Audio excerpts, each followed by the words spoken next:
ქობულეთის შემზარავი ტრაგედიიდან მეორე დღეს საზოგადოებაში ჩნდება კითხვები, რამ გამოიწვია ძლიერი ხანძარი? იყო თუ არა ჩაკეტილი ოთახის კარი? რა დროს მივიდა შემთხვევის ადგილზე სახანძრო სამსახური და რატომ ვერ მოხერხდა სამი ბავშვის მესამე სართულიდან გამოყვანა? რა თქმა უნდა, ყველა ამ კითხვაზე პასუხი გამოძიებამ უნდა დადოს. დღეს კი სასტუმროს, ქობულეთის პოლიციის, სახანძრო სამსახურის თანამშრომლები და არმაზის სტუმრები გუშინდელი შემთხვევის სურათის აღდგენას ცდილობდნენ. დაღუპული სამი მოზარდის ცხედრების იდენტიფიცირება ამ დრომდეც ვერ ხერხდება. გარდაცვლილთა ოჯახებს დღეს პატრიარქმა და მინისტრთა კაბინეტის წევრებმა მიუსამძიმრეს. ნანუკა ქაჯაია გაგვაცნობს ბოლო დეტალებს ქობულეთის ტრაგედიიდან. ხალხის ნაკადი არ წყდებოდა დღეს რუსთავის ეკლესიაში, სადაც გარდაცვლილი სამი ბავშვის ცხედარია დასვენებული. სულის მოსახსენებელი პანეშვიდი ილია მეორემ გადაიხადა. პატრიარქმა მოზარდების ოჯახებს მიუსამძიმრა. სამოქალაქო პანეშვიდზე ხელისუფლების წარმომადგენლებიც იმყოფებოდნენ. ტაძარში ანსამბლის ხელმძღვანელიც მივიდა. გოგი მარღანია წინასწარ თავის ვერსიებზე არ საუბრობს, თუმცა ფიქრობს, რომ ხანძრის მიზეზი ელექტროსადენები გახდა. მომხდარი ტრაგედიის ვერსიებზე საუბრობენ გარდაცვლილი ბავშვების მასწავლებლებიც. მე ბოლოს ბავშვები შევამოწმე 3 საათის მერ ახლა ზუსტად დრო ნახდად არ მახსოვს. მე ახლა სადენების ცხოვრებაში არ შემომეწმებია და არც აზრად არ მომსვლია. უბრალოდ იყო მაგასთან კაი მომსახურება ქონდა რა. თუ ისეთი მასალით იყო, როგორც თქვენს რომ ეს ყო რაღაცა ხელოვნური მასალით რაღაცა ხით, სიცხეში გაიბერებოდა და ჩაიკეტებოდა. ეს ხო ჩვეულებრივად ხდება ხოლმე. არ იქნებოდა ჩაკეტილი, რა თქმა უნდა, რატომ უნდა ჩაიკეტათ? გამორიცხულია ჩაკეტილი ყოფილიყო. ამ ვერსიებს არ ეთანხმებიან ქობულეთში. სასტუმრო არმაზის თანამშრომლები შემთხვევის ღამეს იხსენებენ. ამტკიცებენ, რომ ნომრის კარი გარედან იყო ჩაკეტილი. ჩემი ყურით გავიგონე, დავინახე, რომ ყმიროდა ეს და რომ დაკეტილი მყავს ბავშვები და მიშველეთ კარები ჩაკეტილი მაქვს. ეს იყო ნასვამი გოგო. იქ რო ექსპერტიზა იყო, იმან დამწვარი გასაღები აჩვენა, ჩვეულებრივი გასაღები რომა. გასაღები შიდა იყო. არა იენა გამოგდებული ხონდა. კარი რომ გარედან იყო ჩაკეტილი, ამაში დარწმუნებულია სასტუმროს ხელმძღვანელიც. ეს სწორედ ის ადგილია, სადაც სამი გარდაცვლილი მოზარდი ცხოვრობდა. შერმადინ ართმელაძე პასუხისმგებლობას მომხდარზე პედაგოგებსა და ოჯახს აკისრებს. ეს ბავშვები ნახეს აი ტუალეტთან დაყრილი. ოთახიდან გამოსული იყო ეს ბავშვი. აბა და მე შევიდნენ ტუალეტში. ვისი ბრალი იქნება? ბავშვები, ხო, მე არ ვიცი იქ რა მოხდა შეთ. შეიძლება ბავშვები იკეთებენ თითზე ქაღალდებს და საჯიგალგებით ერთმანეთს ეთამაშებიან. სასტუმრო არმაზის თანამშრომლები დღეს სახანძრო სამაშველო სამსახურსაც ადანაშაულებდნენ და ამბობდნენ, რომ ბრიგადა შემთხვევის ადგილას დროულად ვერ მივიდა. მათივე ინფორმაციით მაშველებს ხანძრით ჩასაქრობლად საკმარისი რესურსი არ ჰქონდათ. ბრალდებებს საგანგებო სიტუაციების სამსახურში უარყოფენ. 04 საათსა და 57 წუთზე შემოვიდა შეტყობინება ქობულეთის სახანძრო სამაშველო სამსახურის ცენტრალურ პუნქტზე. იმავდროულად 1 წუთში 04 საათსა და 58 წუთზე გავიდა 3 სახანძრო ავტოცისტერნა და 1 სამაშველო ჯგუფი. ბათუმიდან გავიდა დამატებით 6 სახანძრო ერთეული სახანძრო ტექნიკისა და 1 ავტოკიბე. წყლის მარაგს რაც შეეხება ქობულეთში წყლის მარაგის ნაკლებობა ნამდვილად არ ყოფილა. საგანგებო სიტუაციების სამსახურში პირველი შეტყობინება პოლიციისაგან შევიდა. პირველად სწორედ სამართალდამცველებმა შენიშნეს ხანძარი. რადიოკავშირით დაუკავშირდით მორიგეს, რომელმაც გადაცა ინფორმაცია აღნიშნული ხანძრის შესახებ, ასევე დაუკავშირდით ჩვენ მაშველებს. ჩვენ რომ მოვედით, ყველას ეძინა, ჩვენ გავაღვიძეთ მეპატრონეს, ბავშვებს, ვინც ახლა პედაგოგების, მშობლების და ფიზიკურად ჩვენ შევძელით აღნიშნული პიროვნებების გამოყვანა. ყველა ძალებით ვცდილობდით ცოცხალი პირების აღნიშნული შენობიდან გამოყვანა. რა მოხდა სასტუმრო არმაზში და რატომ ვერ დატოვა ოთახის სამა მოზარდმა გამოძიება დაადგენს. ქობულეთში ხანძრის დროს დაღუპული ბავშვების ცხედრები რუსთავში ვახტანგ გორგასლის სახელობის ტაძარში არიან დასვენებული. იქ იმყოფებიან გარდაცვლილი ბავშვების მშობლები, ახლობლები, პოლიციის და სასწრაფო დახმარების ბრიგადები. არსებული ინფორმაციით ცხედრები ტაძარში დაახლოებით 3-4 დღის განმავლობაში იქნებიან დასვენებული და დეტალებზე ახლა ლელა გოგოლაძე ისაუბრებს.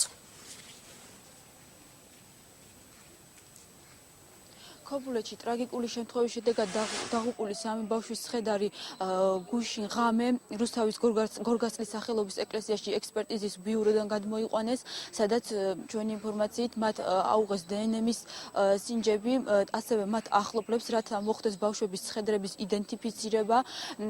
ახლა როგორც ხედავთ, მიმდინარეობს პანაშვიდი, სამოქალაქო პანაშვიდი და აქ იმყოფებიან გარდაცვლილი ბავშვების ოჯახის წევრები და ახლობლები, რომლებიც ჯერჯერობით დაზუსტებულ ვერსიებზე ვერ საუბრობენ და ამბობენ, რომ არსებობს მრავალი ვერსია თუ როგორ რამკომეობაში პოვეს ბავშვები, არის ვერსია, რომ ბავშვები პოვეს სადინებელ ოთახში, არის ვერსია, რომ ბავშვები პოვეს აბაზანაში, სადაც ისინი სასტუმროდან გაღწევას ცდილობდნენ და არის ასევე საუბარი იმაზე, რომ კარი თვითნებურად ჩაიკეტა, რადგან ის იყო გაცხელებულ მდგომარეობაში და ამას გამოიწვია სწორედ კარის ჩაკეტვა. მე და ახალი გამიხმა, მე ფული მივეცი და გავუშვი. არ ვაძლევდი და გინდა თუ არა გამიშვი, ბაბუ გასტროლებზე მივდივარ, ჩემო ბაბუო, ამერა ფული და მივეცი. ისედაც მე ვასპონსორებდი მაგას ფული გინდას. რა ქვია, სწავლის ფულს იმა ყველაფერს მე ვერ. იმიტომ რომ შევდები, ბოლოსში ესე უნდა გამოხვი და გამოცაკო.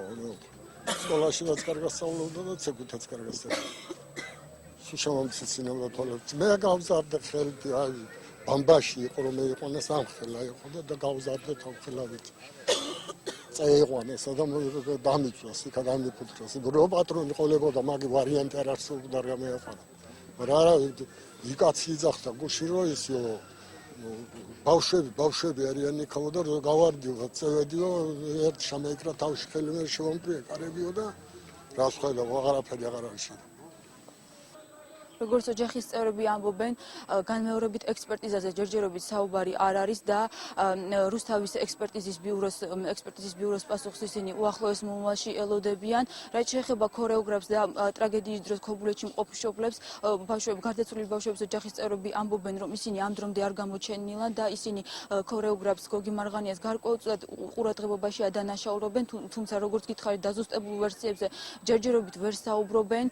ისინი ამბობენ, რომ შეუძლებელი დაღუპული ბავშვების ამოცნობა გარეგნული დათვალიერების შედეგად რუსთავის გორგასლის სახელობის ეკლესიაში სამოქალაქო პანაშვიდი 3-4 დღის განმავლობაში გაიმართება და შემდეგაც ბავშვებს უკვე რუსთავში ვახტანგ გორგასლის სახელობის ტაძარში, სადაც ქობულეთში დაღუპული ბავშვები არიან დასვენებული, სრულიად საქართველოს კათოლიკოს პატრიარქი ილიამ მეორე იმყოფებოდა, პატრიარქი გარდაცვლილი ბავშვების მშობლებს შეხვდა და დაალოცა. ტაძარში იმყოფებოდნენ განათლებისა და კულტურის მინისტრები. ქობულეთში ხანძრის დროს დაღუპული ბავშვები ვახტანგ გორგასლის სახელობის ტაძარში გუშინ საღამოს ქობულეთიდან გადაასვენეს. დნმ-ის ანალიზის პასუხამდე ბავშვები ტაძარში იქნებიან დასვენებული. ასევე ცნობილი გახდა, რომ მთავრობა უწყებათა შორის კომისიას ქმნის, რომელიც ახალ რეგულაციებზე იმუშავებს. მე და ახალი გამიხმა, მე ფული მივეცი და გავუშვი. არ ვაძლევდი და გინდა თუ არა გამიშვი, ბაბუ გასტროლებზე მივდივარ, ჩემო ბაბუო, ამერა ფული და მივეცი. ისედაც მე ვასპონსორებდი მაგას ფული გინდას. რა ქვია, სწავლის ფულს იმა ყველაფერს მე ვერ.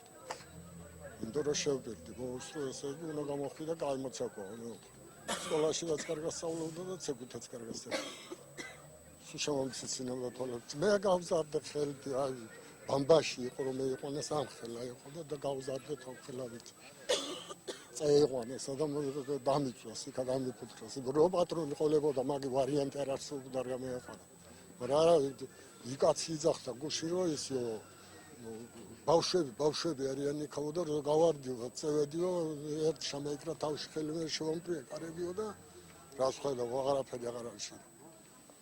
არა, იქ ანალიზის აიღეს, ნაწყის ანალიზი ამიღეს, ნეწოს ანალიზი, რომ გაიგონ ვინ რომელია, ვერ ცნობენ. ჯერჯერობით ვერა, მაგრამ ქობულეთში შემთხვევის ადგილზე დილიდან მუშაობს ჩვენი გადამღები ჯგუფი, მათ დღეს დაამწვარი სასტუმროს ტერიტორიაზე გადაღების საშუალება მიეცათ. გარდა ამისა, ქეთი ჭყონიამ ცოტა ხნის წინ ქობულეთის პოლიციის უფროსის მოადგილე ჩაწერა, რა განაცხადა დავით პაპავამ, ქეთი ჭყონია ისაუბრებს ქობულეთიდან.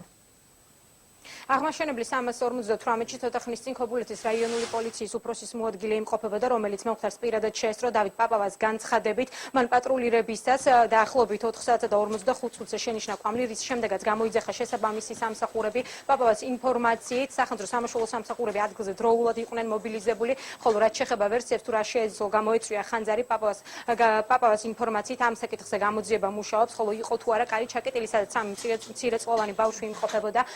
დავით პაპავას ინფორმაციით ამ ეტაპზე ჯერ საუბარი ნაადრევია, მისი განცხადებით იმდენად ძლიერი იყო ცეცხლისკერა, რომ აღნიშნულ ოთახამდე მისვლა შეუძლებელი იყო.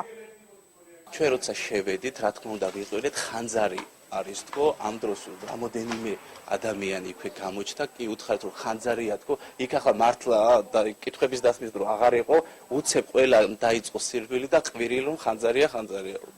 შესაბამისად, შემდეგ მე პირადად რომ გავისაუბრე ამ ადამიანებს, იყვნენ ის ადამიანები სწორედ რომლებიც მოყვნენ ამ ბავშვებს რა იმ დღეს.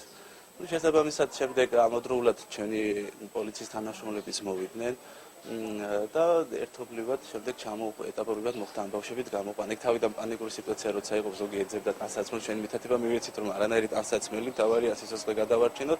მან ის ადამიანები რომლის მიმართაც პრეტენზია არსებობს თუ არა, ამასთან დაკავშირებით მიმდინარეობს გამოძიება და გამოძიების პროცესში გაირკვევა. ასევე იყვნენ თუ არა არაფხიზელ მდგომარეობაში. ჩვენ რომ მოვედით, ყველას ეძინა, ჩვენ გავაღვიძეთ მეპატრონეც, ბავშვებს, ვინც ახლა პედაგოგებიც, მშობლებიც და ფიზიკურად ჩვენ შევძელით აღნიშნული პიროვნებების გამოყვანა. როგორც უკვე იცით, ქობულეთის რაიონულ პოლიციაში დაკითხვის პროცესი გვიან ღამემდე გაგრძელდა სამართალდამცველების შესაბამისი ინფორმაციის მიღებას ანსამბლ სიხარულის 2-ის წევრებისგან და ასევე შეპესი არმაზის მფლობელისგან ცდილობდნენ. თურმე ბავშვების ყიდულობენ საჟიგალკებს, თითებს იკეთებენ ქახალდებს და ფეხებს და ერთმანეთს უკიდებენ თუ რაღაცა და პასხარავენ, მასტავპასავენ და ეტყობა იქანე მაი მოხდა ეგა. აი კიდე იმას ახლა ამოძია ყოველთვის ცდილობს რომ ელექტრობის ბრალიაო. ელექტრობის ბრალიაო ყოველთვის ანიკანე პროჯექტიაში გამედი შემოდა. ანიკანე. გუშინ გვიანობამდე ბრძანდებოდა იქ დაკითხვაზე. ჩვენია 4 საათამდე არის. მე 2-მდე, ჩემი შვილი 4-მდე. არავინ არ მუშაობს, ახლა ექსპერტიზა დასრულდა. წუხელ გაათენებამდე მთელი ღამე სახანძრო იდგა და ობიექტს იცავდა. გაღვივდა ესეც ცეცხლი გვიან გაღვივდა კიდევ.